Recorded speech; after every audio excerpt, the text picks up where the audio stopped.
Welcome back, and joining us on the show now is Peter McGuire from Exim Australia. Peter, hi, good to have you.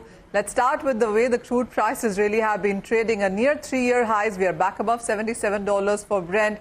What are the reasons that you see the crude prices for being there, and what's your sense on going forward? Well, good afternoon, Manisha. I can't believe it. It's just been onward and upward over the last couple of weeks. Been an enormous rally, and I saw that across base metals overnight as well.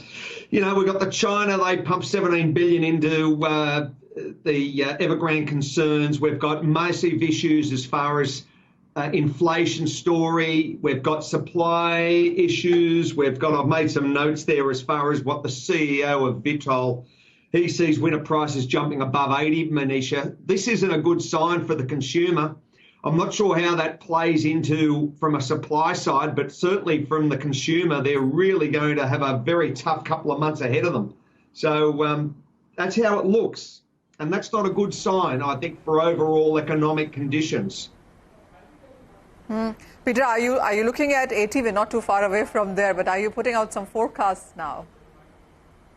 Well, I've got to take on board, when you hear the CEO of Vitol, who's got a fair bit of sway to the market, I've got to say that if he's thinking you're going to see issues as far as gas-led supply issues over that Northern Hemisphere winter, then that really probably makes everyone stand up a little bit, and possibly, you know, leading into that Christmas period, we're going to be onward and upward from here, Manisha, maybe a couple of extra dollars. So that's the story at the moment. It's very hard to bet against the market and bet against some of those big forecasters. So, yeah, you'd have to be bullish at the moment. Well, yes, there are reports from Treasuries saying that they're expecting 100 by the end of next year. So there are some of those targets really coming in now. But, Peter, even more important is the fact that China's first ever sales from the national reserves are happening today. How are you looking at this development, and would that have any impact at all on prices? Well, it might have a little bit of impact, and the overall consensus across the market, some of them, you know, I think overall there is a sense of fragility that I think is sweeping many of the markets. We had that very big push overnight, Manisha, as far as Treasuries at an 18-month high. That was the biggest move that we've seen. There's a lot of anxiety out there in the market, so I think that everyone's very tempered in the lens that they're looking through.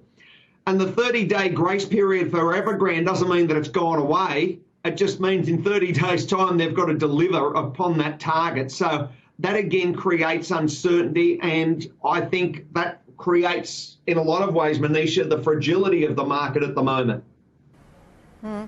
So, Peter, while the demand is looking good, and as you mentioned about the winter demand as well, what is your sense on supplies? Because the OPEC compliance is quite strong when you look at August at 116%. But at these strong prices, do you see the shale output increase as well? So where are we going to be by the time this year ends in sense of supply, demand and prices?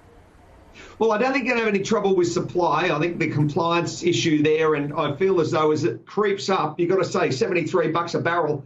These guys that are, you know, as far as the shale side in the States, that have to be looking at getting back on board if they're producing at $40 a barrel. Big uptick as far as profitability. Secondly, I think from a demand side, yes, as you mentioned, that will continue over the next matter of months. That seems to be a reworking and an energising across most economies from a, you know, putting COVID behind them.